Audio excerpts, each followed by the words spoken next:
Bible, Ezekiel. We're moving on today, and we're going to talk about Ezekiel. And Ezekiel's one of those major prophets. Once again, not major because he's more significant, although so many things that are said in here are very significant. But it's just the volume of what he spoke. And so Ezekiel, to give a time frame for us, he prophesied in Babylon. He went to Babylon early on before actually Jerusalem was destroyed. And he was taken in an exile I think it's estimated about 597 BC, and Jerusalem was destroyed in 586. So he was in Babylon for a while. So his prophecies are in Babylon. We see that from chapter 1, verse 1. It says, "Now it came about in the 30th year, on the 5th day of the 4th month, while I was by the river Chebar, among the exiles, the heavens were open, and I saw visions of God. On the 5th of the month, in the 5th year of King Jehoiachin's exile, the word of the Lord came expressly to Ezekiel the priest, son of Buzi, in the land of the Chaldeans by the river Chebar, and there the hand of the Lord came upon him." So it gives you the setting there. He's among the exiles. He's in Babylon. He's by this river. And there, all of a sudden, he begins to have these visions. And of course, these visions are pretty well known. They're pretty well, the people that are into UFOs really like Ezekiel chapter 1 because there's so many bizarre things that are seen here. The wheel in a wheel and all these things. And they say, were those UFOs? Well, they are for me because I can't identify them, but they're unidentified flying objects. He just called them the living creatures. There's living creatures, and they're just all these appearances. There are things that God has made, and there's things that are in this universe and in the heavenlies that we have no idea what they look like unless you've been taken there and have seen them. I haven't. But anyway, there's some amazing descriptions, and a lot of these descriptions really kind of correspond with what we see in the book of Revelation in the New Testament. Same kind of thing. Ezekiel and Revelation are very connected. Revelation quotes several times from Ezekiel. So I'm going to zip on here to chapter 1 and verse 22, and it says, "Now over the heads of the living beings," these beings that he's seen, and we skipped over a lot of that, they're really interesting to look at. You should read all of this for yourself. There was something like an expanse, like the awesome gleam of crystal extended over their heads.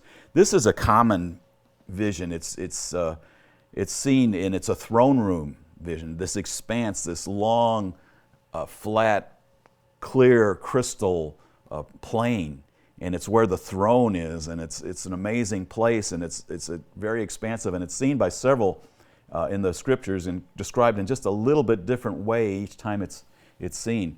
And it says in verse 23, "And under the expanse their wings were stretched out straight, one toward the other. Each one also had two wings covering their bodies on the one side and on the other." This is the same kind of description of cherubim in other places. "I also heard the sound of their wings like the sound of abundant waters." Now, if you've ever been to a large waterfall, maybe Niagara Falls, maybe you've had the blessing of going to Victoria Falls in Zimbabwe, just a multitude of waters. So if you got to get that, it's a roar.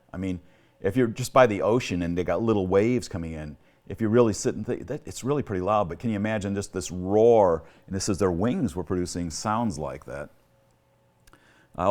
So I heard their wings like sound of abundant waters as they went, like the voice of the Almighty, a sound of tumult like the sound of an army camp. Whenever they stood still, they dropped their wings. Quite a description here. "And there came a voice from above the expanse that was over their heads. Whenever they stood still, they dropped their wings. Now above the expanse that was over their heads, there was something resembling a throne, like a lapis lazuli in appearance, and on that which resembled a throne, high up was a figure with the appearance of a man. Then I noticed from the appearance of his loins and upward something like glowing metal that looked like fire all around within it. And from the appearance of his loins and downward I saw something like fire, and there was a radiance around him. As the appearance of the rainbow in the clouds on a rainy day, so was the appearance of the surrounding radiance. Such was the appearance of the likeness of the glory of the Lord. And when I saw it, I fell on my face and heard a voice speaking." This is a common kind of picture for Ezekiel in these first couple of chapters. Is like he just keeps getting overwhelmed and he's just down. He sees what's going on. It's just so amazing. He sees the throne here. He sees the throne room, and he sees the Lord like in the appearance of a man, and the glory and just the glow that's there. And it's amazing to me, and I think it's very nice of the Lord and these guys that are going to have a call like Ezekiel or a guy like Jeremiah, any of these ones that really have these heavy burdens to go to a nation and speak to a people, Isaiah, speak to people that aren't going to listen, at least they get this incredible glory appearance before they have to go. I mean, they're going to go on the basis of no encouragement. They're going to be speaking and nobody listening. So it's at least nice that in being sent out, they at least have the Lord's, gives them an experience that you're never going to forget this. It's got to have something that's going to carry them on the rest of their life. And what Ezekiel sees here is he gets a throne room experience. And then the call to him is given here in chapter 2, verse 3. Then it says, "Then he said to me, Son of man, I am sending you to the sons of Israel, to a rebellious people who have rebelled against me.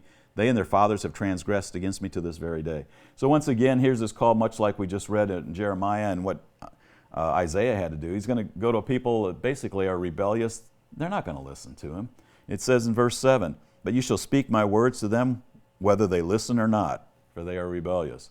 And the idea is here, you're going to speak to them, you're going to say what I have to say, even if they don't listen.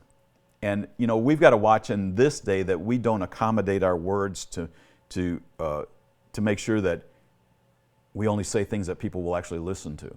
We've got to take whatever God really puts in His Word and gives us as a message and sends us out with. We need to do that, not just adjust our words to that which is going to be pleasing to somebody's ears, tickling ears.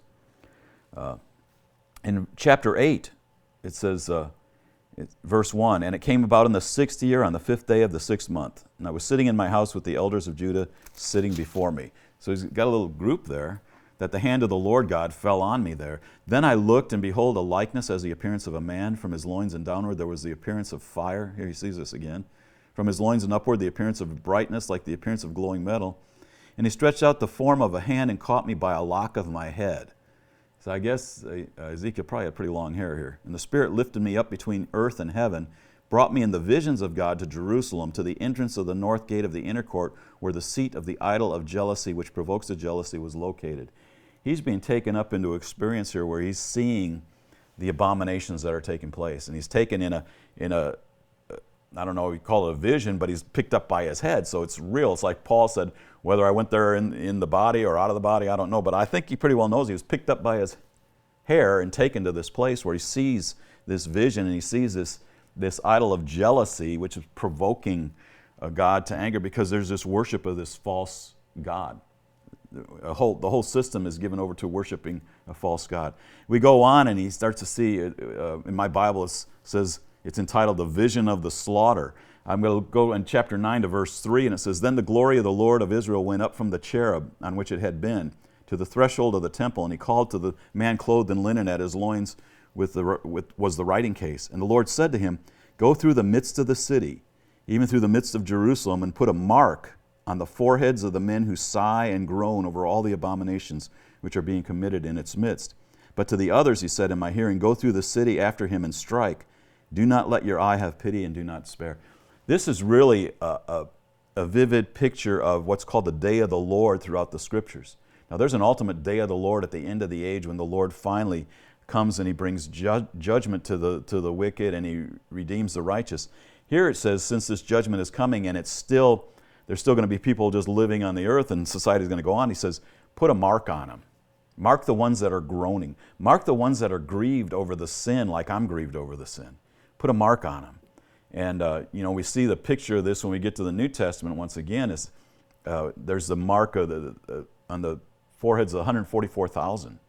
And it says, before the judgments come, it says, mark those. And so we see it's a consistent thing. Before the judgment comes, there are people that are marked for protection for the Lord. A lot of times our attention is only on the mark of the beast. We talk about future things, but there's God marking His people and setting them aside. And He's marking those that grieve with Him like He grieves over the sin of the people. And, so we've got to, God, we really need to come to the Lord and find, what is your heart, Lord? What is your heart? What are you grieved over? And you know what? A lot of people, like in Ezekiel in this situation, he was standing alone, pretty much alone, in his prophesying against what was going on. I mean, Jeremiah was doing some of those things. But I mean, you don't have a crowd of people that's just cheering you on. Basically, you have people just saying, that's not, in our age it would be, that's not very Christ-like. You're calling me evil? I think we could have said that about Jesus. Jesus said, you being evil know how to give good gifts to your kids. You know, I think in our age we'd probably say, Jesus, that's not very Christ-like. And what here Ezekiel's saying is, he's saying there's a sin, there's iniquity out there, and you need to turn from it. And if you turn from it, there is hope. But he was sent to a people and he was told they're not going to listen.